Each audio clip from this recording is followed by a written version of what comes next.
Hello, all. So, I'm doing a bit of an experiment that's a bit of a departure, but I'm starting to have conversations with other folks around the country. And one of my first guests tonight, or today, depending on when you're watching it, is one of my longtime subscribers, Dom. And he's a pretty interesting individual. He is a musician and he has some fairly good observations from time to time. So I recorded our phone call the other night, and I'm going to apologize in advance because the sound is a little bit tinny and it can hurt your ears a little bit sometimes, or it might, I don't know. But the way that I rectify that is to turn the sound down, particularly when Dom speaks, not because Dom has a foghorn-like voice, but because it's a little bit tinny on the other end of the phone. Like, my end, you're getting my voice through the tape recorder, but on his, it's like the phone through the tape recorder. But in any case, I wanted to do this because I'm probably not going to have any live shows. I think I'd have about 2 people watching, if even that. And plus, everybody else has podcasts on every other night. But I did want to draw some folks in from the community. So this is my first attempt at an experiment. We will see how it goes. And if it proves to be popular, we will continue. So that said, let's get a rolling. Hello all. This is a bit of a departure for me because tonight I have one of my subscribers with me. He's on the phone, so if the sound sounds tinny, oh well, we'll fine tune it, figure it out as we go.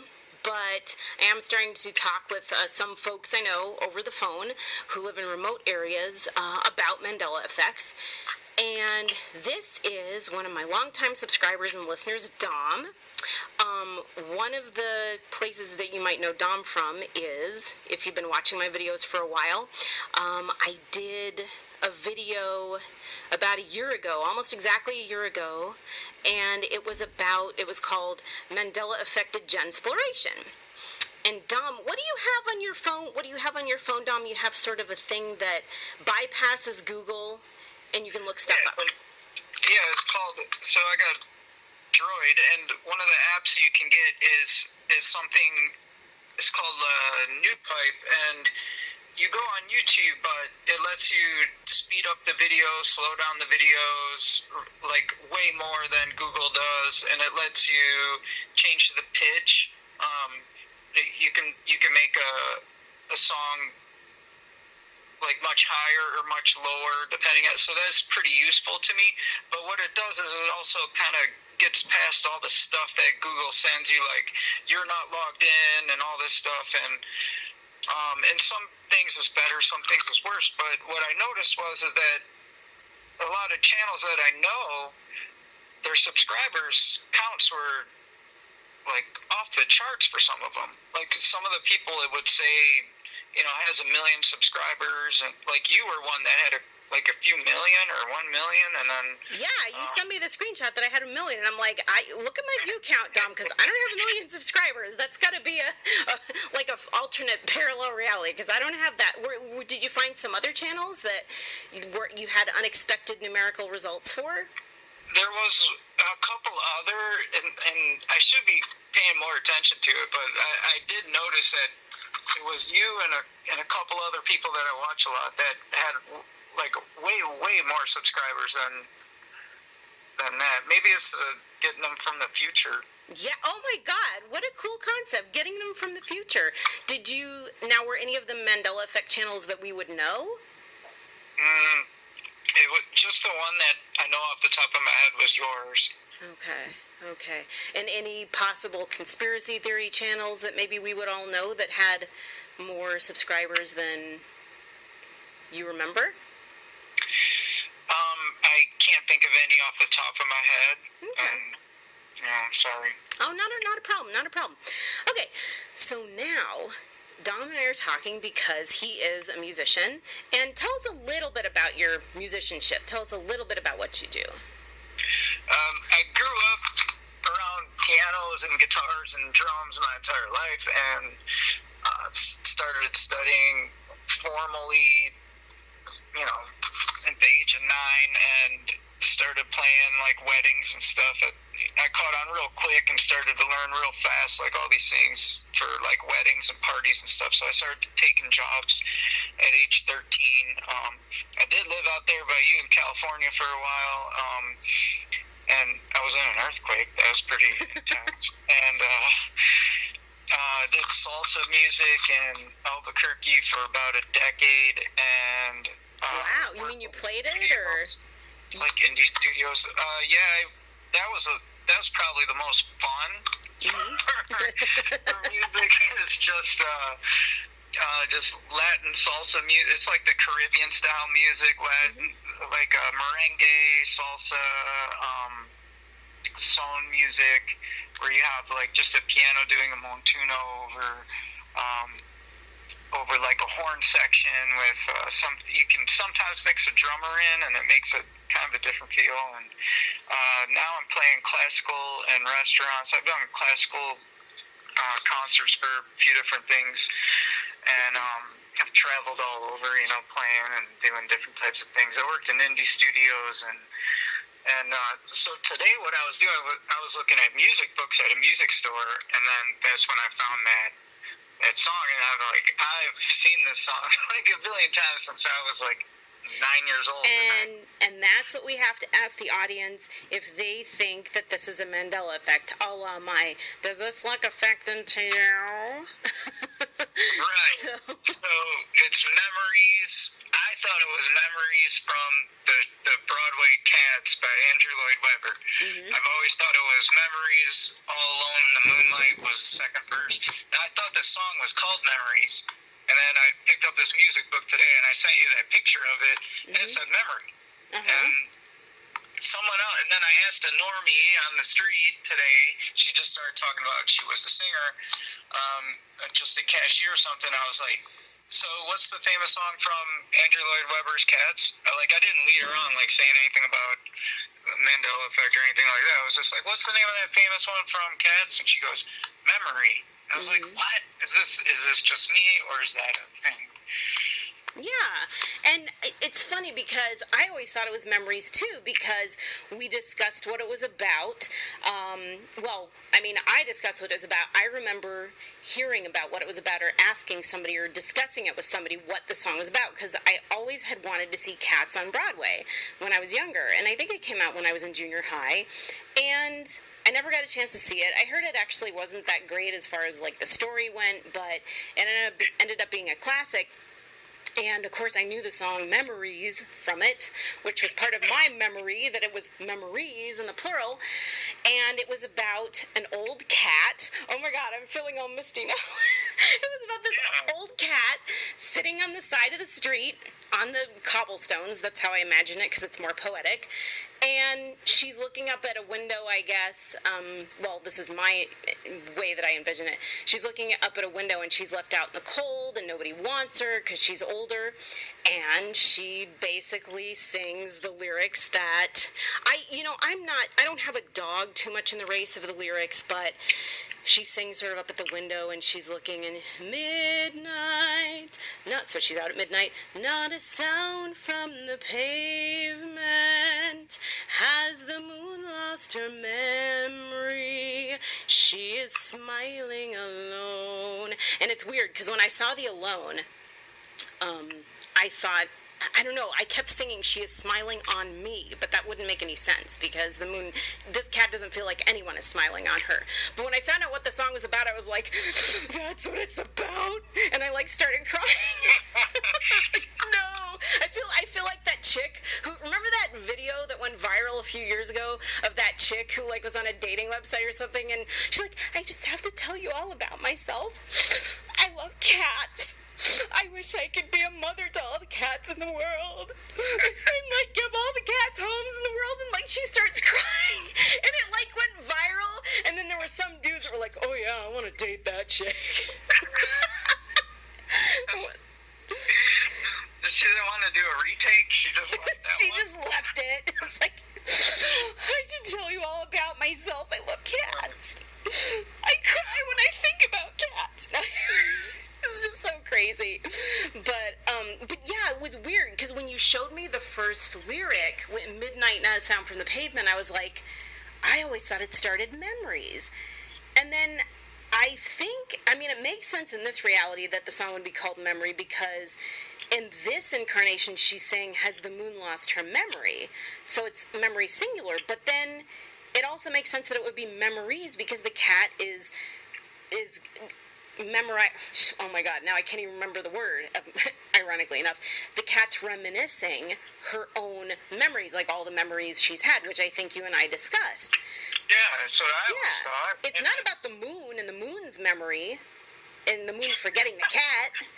And who talks about somebody and just says memory? You know, like, that's like, you do that for like a laptop. Yeah, to me, it just. Well, maybe we've moved into a new cyberific world where it's all about, everything's the collective, everything's the singular memory. What everybody's talking about, the singularity, right? Ugh. Right? So weird. That's what I'm saying. Nah, they should have. Yeah, well, they were. At a loss for words, folks. If it is memory, they should have, he should have wrote, it sounds better as Memories, and that's just the way I remember it, and it just seems weird now. I mean, I guess that's the frustration with the whole Mandela effect thing, like when you see something that you don't remember it as, it seems to, you have reasons why it doesn't make sense the way it looks now, and I could have swore up and down my entire life that song was called Memories, and then the second verse, the song started normal to me on that page that I sent you. Maybe tell me. Have the screenshot come up. To me, it was always started like that. Whatever it said there, that seemed right. And that second verse was like, it was like a crescendo with the music, and then the cat, whatever singer person, screamed out like that big note, that big high note, like Memories. Wait. Rewind it a little bit. So, talk it out, or sing if you prefer, but talk it out the way that you remember the lyrics. Just, Alright, so it started, it doesn't, like the way I remember it, it doesn't just start off Memories. It starts off with her saying something like, I think I have that picture here. Midnight, something alone in the moonlight or street light or something like that. Midnight, all alone in the something. See, I'm not a singer, so I just play the music. But to me, whenever I've looked at the sheet music, when I sat down at the piano and like the sheet music was sitting in front of me, that song at the big font in the title, it always said Memoryies. I never played a song on the piano that was called Memory. You know what I mean? Like my entire life, these books always said Memories, and the song was Memories when but those lyrics are correct for the first part to me. It's just when those two big, like, B flats there on the screen she said Memories, whatever the words are after that. See, I'm not a singer. This would be better if I was. Yeah, so Midnight, not a sound from the, Pavement. Did you remember it? Okay, so... See, I remember it as Pavement because I was sitting there listening to the song with my best friend at the time, and it was playing on pop radio in probably about 1983, and then I just started laughing at the lyric, Midnight, not a sound from the pavement, and I go, the sound from the pavement, as if, like, when you walked on the pavement and you stepped on it, you were hurting the pavement, like not a sound from the pavement. Yeah. Could you imagine if the pavement was like, if the pavement were like you were walking on its back, like George Jefferson? Yelling at you. Yeah, like yelling at, like George Jefferson walking on Bentley's back, whenever he had to come over with his bad back. That'd be hilarious. But we're getting off topic, sorry. It was just such a stupid memory from when I was a kid, that's all. Well, yeah, no, it does seem like weird lyrics at this point. Either way, but Midnight, not a sound from the whatever, that to me seems normal. I didn't know that she said Pavement there because I've never sang the song, I've just played it. But to me that's correct, but it does start the whole song again. You know, if you're imagining like that starts a song, that does kind of make sense because the the main melody, the main motif of the song repeats at that point. Memories, whatever. But to me, it was always memories. Even without thinking about it, I said it again. It's always been memories to me. I don't know. So on your sheet music, that was always what you had remembered. That's what I've always seen when I sat down to play it. And I picked up this book to see. I paged. I don't even know why.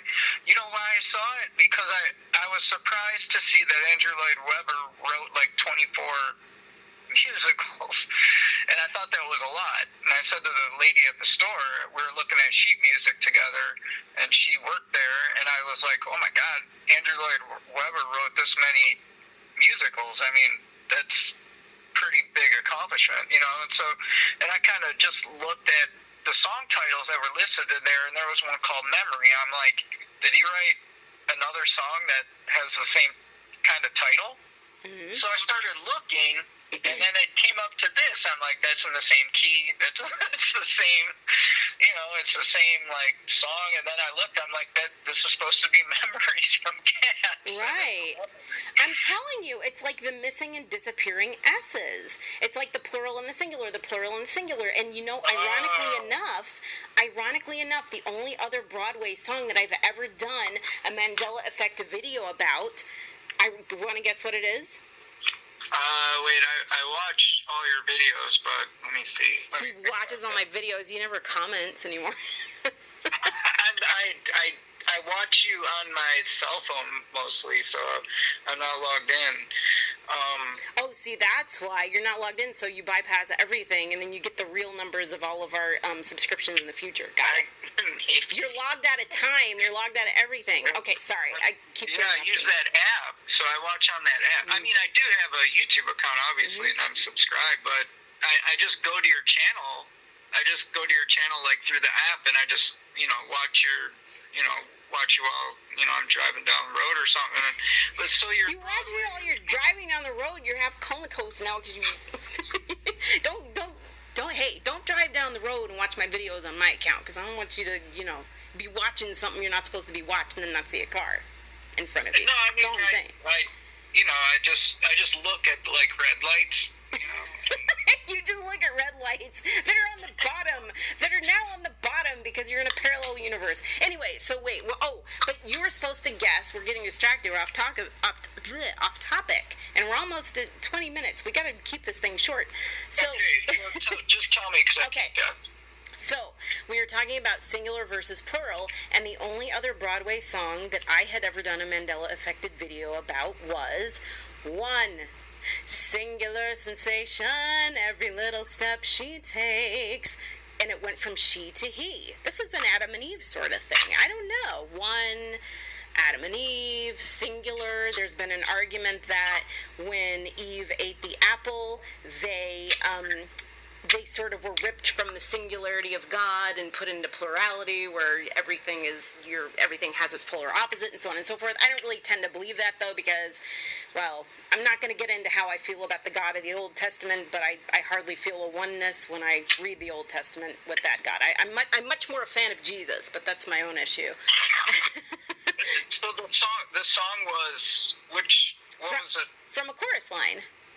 Oh. Come on, Dom, you know this stuff. I'm not like huge into musicals. It's just musicals that can like turn into piano solos. I really, I'll get into those if I think it's gonna help me. But one is the best Broadway song. It's the quintessential. I'm kidding. I'm not gonna argue taste here. You can't. That's your favorite one? No, it's not my favorite one, but it's like one of my top favorite musicals is a chorus line. It's just so quintessential. Probably I'll watch the whole thing now because of you. Oh, thank you. Yeah, Chorus Line is great. The story, like everything. Like if you can get a good musical that's good music and a good story, it's so great.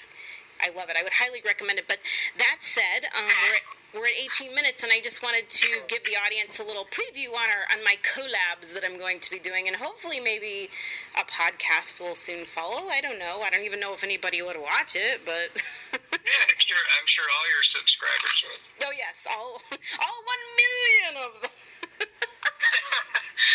Oh, one more thing. I should tell you guys. I'll put the link. I'll try and put the link down to that 1 million Gensploration video down below. And Dom wrote the music for it that's playing behind it, which is way cool. So yeah. But yeah, coolness. All right. Well, I guess that's about it. More from us later, and peace out, as I say. All right.